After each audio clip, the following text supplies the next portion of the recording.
Varanasi movie నుంచి అయితే దిమ్మ తిరిగి మైండ్ దుబ్బి అప్డేట్ అయితే వచ్చింది ఫ్రెండ్స్. నాకైతే మైండ్ బ్లాక్ అయిపోయిందని చెప్పాలి. వీడియోలోకి వెళ్ళే ముందు చిన్న request friends, please do subscribe to our channel and do support me. మంచి మంచి న్యూస్లు అప్డేట్లు మేము ముందుకు తీసుకొస్తూనే ఉంటాను. This is Sai Kumar signing in. వీడియోలోకి వెళ్ళిపోతే వారణాసి మూవీ గురించి చాలా రూమర్లు అయితే బయట వినపడుతూనే ఉన్నాయి. ఎప్పటికప్పుడు మూవీ గురించి ఏదో ఒక న్యూస్ అయితే బయటకు వస్తూనే ఉంది.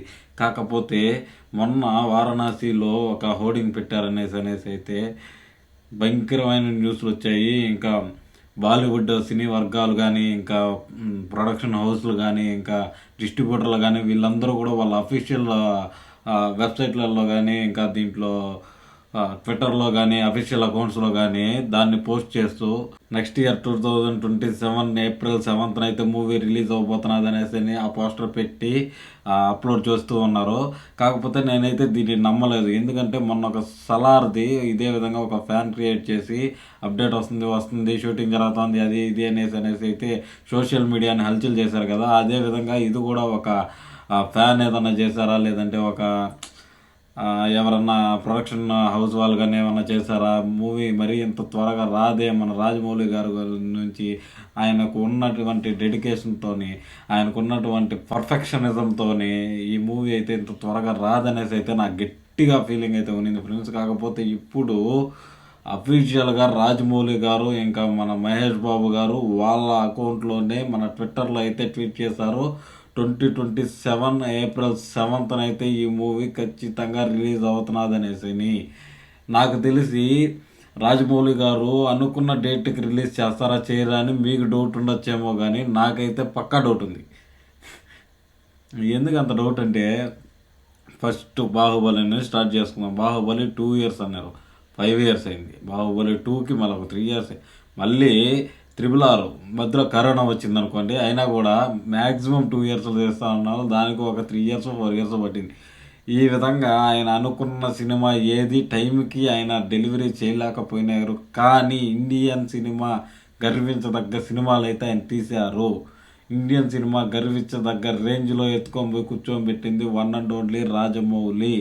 రాజమౌళి గారు ఈసారి దొరకతారనేసి కూడా సోషల్ మీడియాలో అయితే గట్టిగా కనబడుతుంది. మొన్నటి దాకా మన అనిల్ రావుపూడి గారు దొరకతారేమో అనేసి ఎక్కువ చర్చలు అయితే నడిచాయి. కాకపోతే మనశంకర్ వరప్రసాద్ గారితో ఈ మూవీతోనే మన అనిల్ రావుపూడి కొట్టి రీజనల్ రాజమౌళి అనే బిరుదుని అలానే స్థిరస్థాయిగా నిలబెట్టుకున్నారు. రాజమౌళి గారు కూడా దొరకరు. వారణాసి మూవీ ఎటువంటి పరిస్థితుల్లోనూ ఫ్లాప్ అవ్వదు. ఎందుకు అవ్వదో ఈ వీడియోలో నేను చెప్తా, మీరు వినండి, ఖచ్చితంగా చెప్తా నేను. ఫస్ట్ ఆఫ్ ఆల్ ఆయనకున్నటువంటి డెడికేషన్ కానీ, రాజమౌళి గారి వన్ అండ్ ఓన్లీ మ్యాన్ ఎత్తుకోబోయి తెలుగు సినిమాని ప్రపంచ స్థాయిలో నిలబెట్టింది బాహుబలితో. దాని తర్వాత వచ్చే మూవీలన్నీ దాని వెనకాల pan Indian movie, pan world movies అనేసి ముద్రలు వేసుకొని ఆయన వేసిన రోడ్లు నడుస్తున్న మూవీసే నెక్స్ట్ వచ్చిన సినిమాలు ఏవైనా కానీ. ఇప్పుడు ఈ వారణాసికి ఎక్కువ కేర్ తీసుకున్నాం. మీరు ట్రూ ఐమాక్స్లో షూట్ చేస్తున్నామని ఆ గ్లోబ్ త్రోట్ ఈవెంట్లో అయితే రాజమౌళి గారే చెప్పారు. అదేవిధంగా ఆయన ఇంత టెక్నాలజీని కానీ, ఇంత శ్రద్ధ పెట్టి కానీ, ఇంకా ఆ విజువల్స్ ఆ ట్రీట్ చూస్తూ ఉంటే 512 DC ఏంది, ఎక్కడెక్కడో వారణాసి ఎక్కడ ఏదో గుహలలో చూపిస్తూ ఉన్నారు. ఇంకా విజువల్స్ భారీ రేంజ్లో చేస్తూ ఉన్నారు. ఆ 2.5 minute వీడియోకి 1 year పట్టిందంట. అంత పర్ఫెక్షనిస్టు. ప్రతి ఒక్క షాట్లో డీటెయిలింగ్ ఉంటుంది. ప్రతి ఒక్క షాట్లో మూవీలో ఏం ఉండబోతుంది, మూవీలో హీరో ఎక్కడెక్కడికి ట్రావెల్ చేస్తారు, ఎప్పుడో పాతకాలంలో జరిగినటువంటి స్టోరీలన్నీ రెఫరెన్స్గా తీసుకొని ఆ మూవీలో అయితే యాడ్ చేస్తూ వచ్చారు. రాజమౌళి గారి పర్ఫెక్షనిజంలో ఎవ్వరు కొట్టేవాళ్ళు లేరు.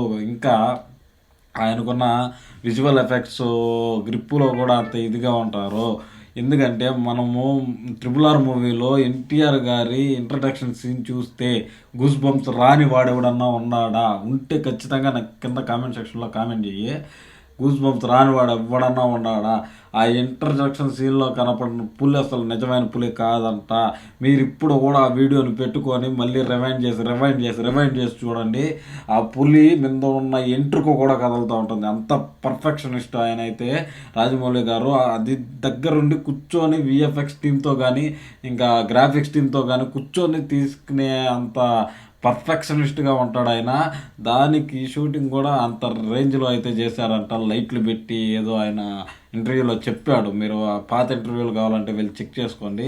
ఏదో రన్నింగ్ ఎల్ఈడి లైట్స్ పెట్టి మరీ షూట్ చేశాము, పులి మూమెంట్ అట్టుంటుంది, అది ఎంత స్పీడ్గా వెళ్తుంది అనేసి ఆయన రీసెర్చ్ చేశారు. అదేవిధంగా ఈ మూవీలో ఏది ఉన్నా, పులి ఉన్నా, సింహం ఉన్నా, నీటి ఏనుగున్నా, గుర్రం ఉన్నా, షిప్ ఉన్నా, నీకు కారున్నా, బస్సు ఉన్నా, ఎక్కడో 512 DC నుంచి స్టార్ట్ చేసుకొని ఇప్పుడు 2027 వరకు ఏమేమి జరుగుంటాయో ఆ ఈవెంట్లన్నిటిని ఎంత పర్ఫెక్ట్గా తీస్తూ ఉంటారో, ఆ విజువల్ గ్రాండియర్ కోసం కానీ, ఆ విజువల్ ఎఫెక్ట్స్ కోసం కానీ, ఈ మూవీలో ఉన్నటువంటి ఆ విజువల్ ట్రీట్ని ఎంజాయ్ చేసేదానికైనా సరే థియేటర్లు దద్దరిల్లుతాయి. 2027 ఏప్రిల్ 7 అయితే థియేటర్లు మొత్తం మోగబోతున్నాయి. మూవీ అప్పుడు వచ్చిన ఇంకొక 1 year తర్వాత 2028కి వచ్చిన 29కి వచ్చిన ప్రపంచవ్యాప్తంగా రాజమౌళి గారు ఈ సినిమాని ఎత్తుకొని పోయి ఎక్కడో కూర్చోబెట్టబోతున్నాడు. ప్రపంచం మొత్తం మన తెలుగు సినిమా కోసం, మన ఇండియన్ సినిమా కోసం తిరిగి మన సినిమా కల్లా చూడగలిగే రేంజ్లో పెట్టబోయేది మాత్రం రాజమౌళి గారే. దీన్ని మీరు రాసి పెట్టుకోండి. ఒకవేళ ఈ మూవీతో అది జరగకపోతే మీరు ఏం చెప్పినా ఏం తిట్టినా నేను పడతాను ఫ్రెండ్స్. కాకపోతే నాకు మెయిన్ కావాల్సింది ఏంటంటే స్టోరీ పరంగా వీక్ ఉంటారు రాజమౌళి గారు, డబ్బింగ్లు చేస్తారని చెప్పే ప్రతి ఒక్కడికే ఒకటే మాట, అది డబ్బింగ్ అనుకుంటారో ఇన్స్పిరేషన్ అనుకుంటే ఏమన్నా అనుకోండి, ఏది తీసినా ఏది చేసినా Rajamouli is the greatest director in ఇండియాని ఒక రేంజ్లో ఎత్తుకొని పోయి ప్రపంచ స్థాయిలో నిలబెట్టిన ఆయనే. ఈ ఫోటోలో చూడండి, రిలీజ్ డేట్ రివీల్ చేసిన ఫోటోలో ఆ నెంబర్ 7 అనే నెంబర్ని ఉలకబడుతున్నట్లు పెట్టి కింద చూడండి గ్లోబల్ రిలీజ్ అని గట్టిగా రాశారు. 120 దేశాల్లో 120 భాషల్లో ఈ మూవీ రిలీజ్ అవ్వబోతున్నది అనేసి నాకైతే గట్టి నమ్మకము. ఇవి రూమర్స్ కూడా బయట వినపడతా ఉన్నాయి. ఈ మూవీ ఇంక ఏ రేంజ్లో బయటకు వెళ్ళబోతున్నదో, ఈ మూవీతో మన ఇండియన్ మూవీ చరిత్ర అయితే ఇంకొక స్థాయికి వెళ్ళబోతున్నది. 1, 2, 3 కాదు, 100 మెట్లు పైకి ఎదగబోతున్నది అనేసి అయితే నాకు గట్టి ఫీలింగ్ ఫ్రెండ్స్. అంతేకాకుండా ఈ మూవీ రిలీజ్ అయిన తర్వాత రాజమౌళి గారు నెక్స్ట్ తీయబోయేది మహాభారతం అని కూడా వినపడతా ఉంది. ఒకవేళ ఆయన మహాభారతమే కానీ తీస్తే ఇంకా మన ఇండియన్ ప్రొడ్యూసర్లు కాదు కదా, ప్రపంచ స్థాయిలో ఉన్న ప్రొడ్యూసర్లు మార్వెల్ స్టూడియోస్ కానీ, డీసీ కానీ, ఇటువంటి వాళ్ళందరూ కూడా రాజమౌళి గారిని అప్రోచ్ అయ్యి, జేమ్స్ కెమెరాన్ గారితో ఆల్రెడీ ఫ్రెండ్షిప్ ఉంది, అది మనకు తెలిసిన విషయమే. ఇటువంటి వాళ్ళందరూ రాజమౌళి గారిని అప్రోచ్ అయ్యి మా బ్యానర్లో తీయండి అని కొట్టుకునే స్టేజ్కి రాజమౌళి గారు వెళ్తారు. ఎవ్వరికి అందనంటువంటి స్టేజ్లో అయితే రాజమౌళి గారు వెళ్ళిపోతారు. చుక్కల్లో, మనం ఆకాశంలో చూసే చుక్కల మధ్యలో ఒక స్టార్గా అయితే నిలబడతాడు అనే గ్యారంటీ ఉంది. దాంతోపాటు మహేష్ బాబు గారిని కూడా ప్రపంచవ్యాప్తంగా గ్లోబల్ స్టార్గా అయితే నిలబెట్టబోతున్నాడు. గ్లోబల్ స్టార్ అనేది రామ్ చరణ్ గారి బిరుదు కదా అని మీరు అనుకోవచ్చు. కాకపోతే మెయిన్ మనకు అర్థం అవ్వాల్సింది ఏంటంటే,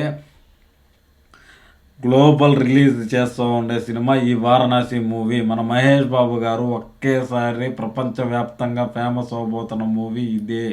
ప్రపంచవ్యాప్తంగా ఇప్పుడు మహేష్ బాబు గారు తెలియదురా అని మీరు నన్ను తిట్టినా పర్వాలేదు, కానీ ప్రపంచవ్యాప్తంగా మొత్తం జనాలకైతే తెలియదు.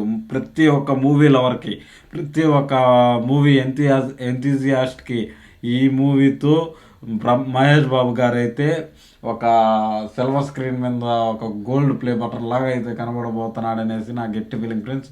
మీకేమనిపిస్తున్నది కామెంట్ సెక్షన్లో చెప్పండి. 2027 ఏప్రిల్ 7 అయితే ఈ మూవీ అయితే గ్రాండ్గా రిలీజ్ అవుతున్నది అనేసి రాజమౌళి గారు, మహేష్ బాబు గారే ట్వీట్ చేశారు ట్విట్టర్లో.